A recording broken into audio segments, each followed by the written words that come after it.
All right, man, let's get into another draft spotlight, another quarterback. Let's talk about Kenny Pickett from Pitt.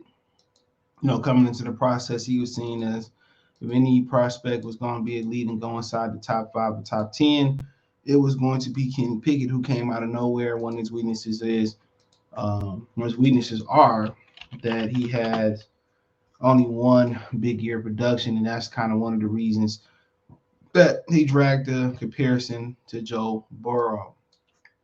One of many um, reasons. Okay, difference was that Burrow had transferred from Ohio State behind a lot of talent there. Right. So you look at Kenny Pickett, 6'3", 217, 30 and 1/7/8, 30 and 7/8 arms, 8.5-inch hands, which would be the smallest hands of any uh, quarterback in the league right now.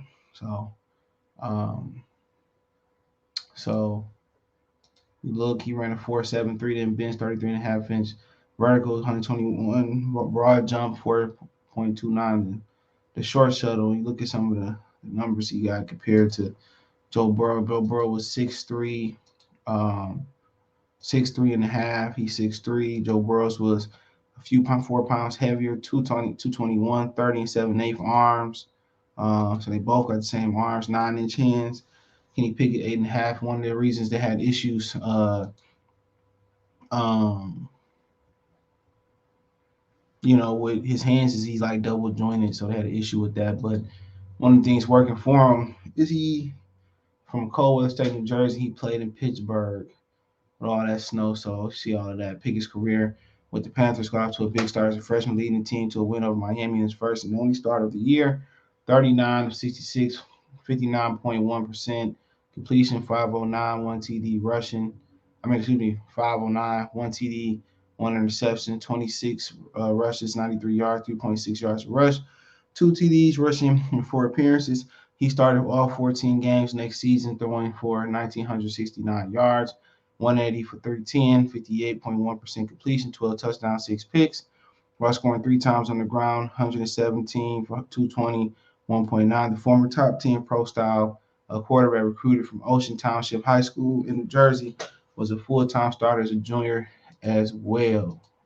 Uh, Completing 61.6% of his passes, 289 for 469, 3,098 yards, 13 touchdowns against 9 interceptions. Also 95 for 110, 1.2, two TDs rushing. Pickett was a quick lane bowl MVP, 27 for 39, 361, three TDs, and the team's win over Eastern Michigan, setting school record with 96-yard TD pass.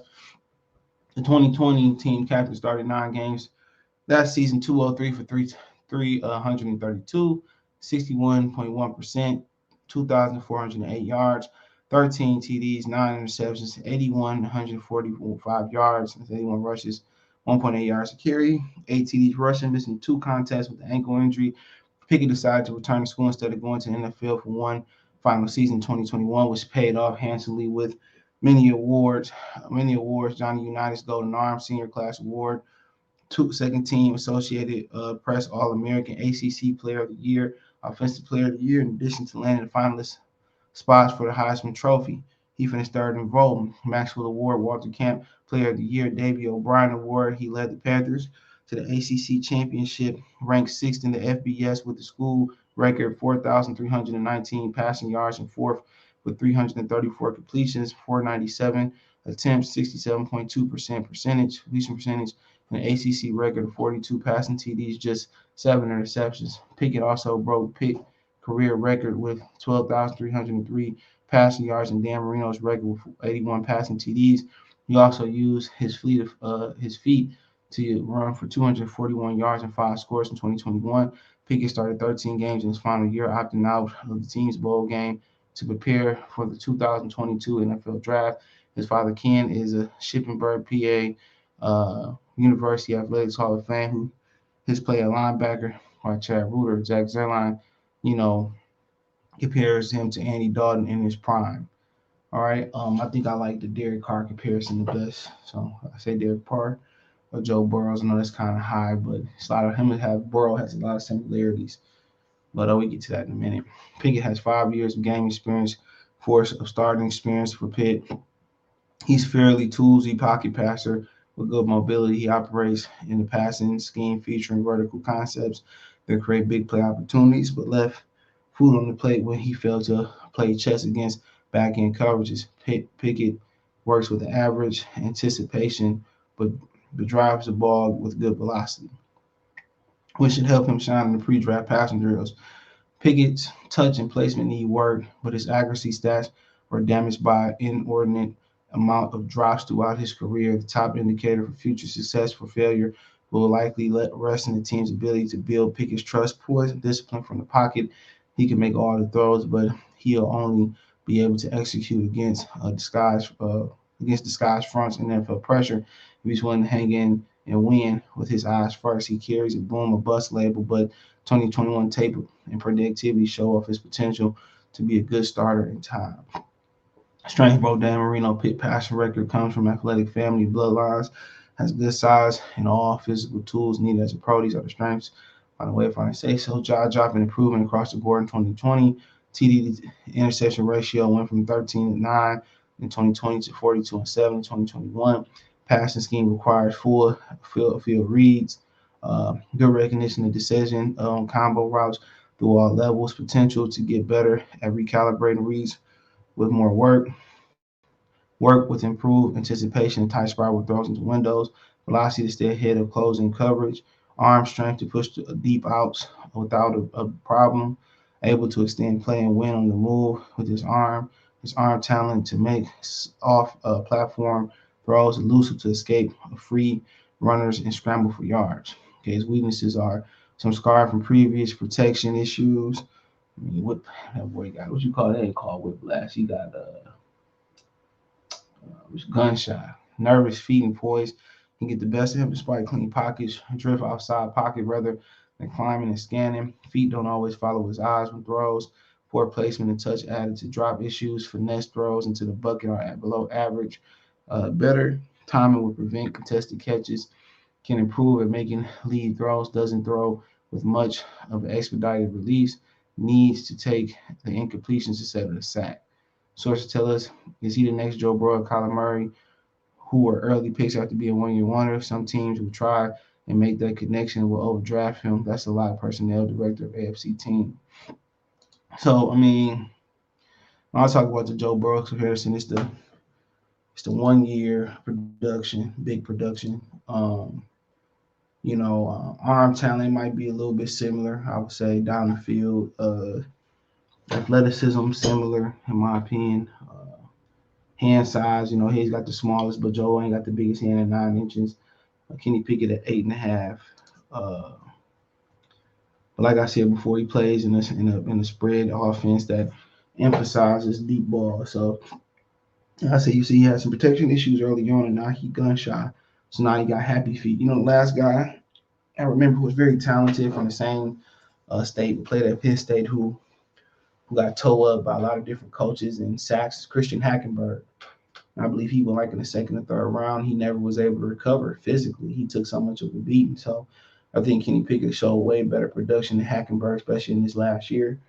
So from that point, I mean, his hands and feet, and, bailing out and scrambling fast, that just comes from not, trusting his protection because it was bad. That's one of the things, that's why it's hard to get great prospects to go to, sub and bad schools and subpar schools, because you're not going to have everything you need. It's just not the full spread and nutrition plans, the locker rooms and the education, you know what I'm saying?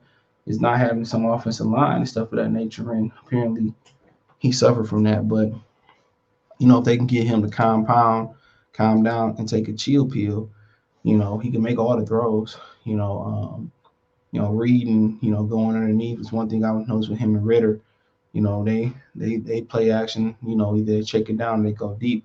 So, with people taking away the back end deep throw, does he have the stomach to stay in the pocket, and does he have the IQ to go through progressions and chop defenses up from underneath? If he could check down and continue to check down and play underneath and hit guys on the deep end, the outs, the the curls, and he able to do 12 to 20 play drives to score. Then that'll open up the boom plays, the 20 to 60, the 60 to 70, 80-yard throws. But they said he got accuracy issues from 10 to 20 yards. So, like I said before, man, that's just something that's his feet, his mechanics. You heard him, his highs and feet ain't always on the same page, but he had a boom. He played 5 years. Look, you can red shirt too. You used to be able to play some games, play like 3 or 4 games in red shirt still, keep your red shirt. So, production, it peaked in 2019, then it dipped and it peaked out, it maxed out 2021. So, he is 23 years old. He'll be 24 in June. So, a little older, but quarterbacks playing longer because of the less physical NFL and protecting the quarterback. So I like him. I like him a lot. It's just to the point. Can you get him to trust his protection? Can you get him to get control of the offense? Could you get them to trust the offensive line? Protection for him. Learning protection. Learning to trust protection. Mechanics, calm them down. And anytime you got somebody that's gunshot, it's always a beware label. So yeah, beware label on him. In the vacuum, I rate him from what I've seen so far. So I've seen most of the top guys. I haven't done one on Willis, but I don't even think it's need to be one on Willis. Talked about so much as Willis, and then it's a gap between everybody else. I would say if I had to do tiers, it's Willis by his own.